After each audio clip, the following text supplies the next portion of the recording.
ev der Cizîre navçeya Şirnexê. Gul qeraxê çemê Diclê avabiye. Ew di wextê xwe de paytexta Mîrîbotan bû. Li navçeyê jî reng û remsên partiyên siyasî li ber çavan e.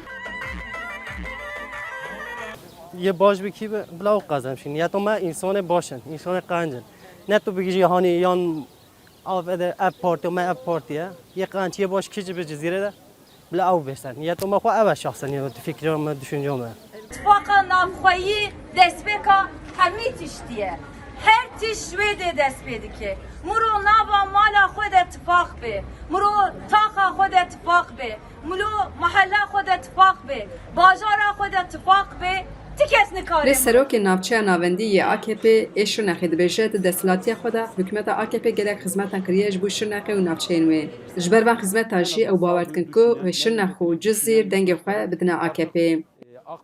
Li devera Şirnexê dengderên HDP û AK Partî zêde ne. Lê ji bo xizmet û dilxwaziya ji bo bajêr di vê gelê me bi aqlî serîn tev bigere û dibên dengê xwe bidin partiya me AK Partî.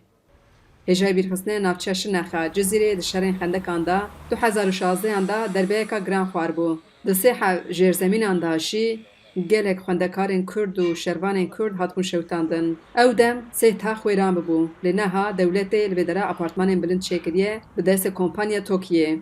Nafîz îşkeyek şahîdê wê demê û wî jî ziyaneka pir mezin dîtiye. Lê şikir dike ku ziyan negihiştiye canê wan.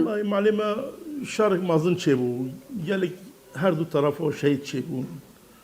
آن سالاتم کشتن من از بیاوره چه به افغانی خراب بنوله چه به اینجا بیسا دولت خالی دان ما ضرر نکر جیان ما بده باشه ایشالله هدی شر چه نبه دنیا خوش ببه ملتی باز دا ما همیشه که باز دا مال خبردارم چون هم گلیک ما ضرر کرده هم چوب کنه اما شکل خوده جان مساقه Cizîrê wan rojan ji bîr nekirine lê naxwazin pir behsa wan bikin. Li bajêr hejmara ciwana zêde ye, digel wê bêkarî jî pirsgirêka serekeya navçeyê ye. Xalê Kemal dibêje ji ber giraniya jiyanê û zêran xort êdî nikarin bizewicin. Genç zehfin xwedê xel niko bizewicin. Ji ku pir zêr giran bîne, ji ku ew bîne xel niko bizewicin. Cizîrê jî pir zêra dixwaze. 200-300 milyon para. Ew xel çom bizewicin. Wala xel nikorin. Xwedê ew xulometa bi sêyê min jî nezewicîne hêj. والله هنوز خودی زانه.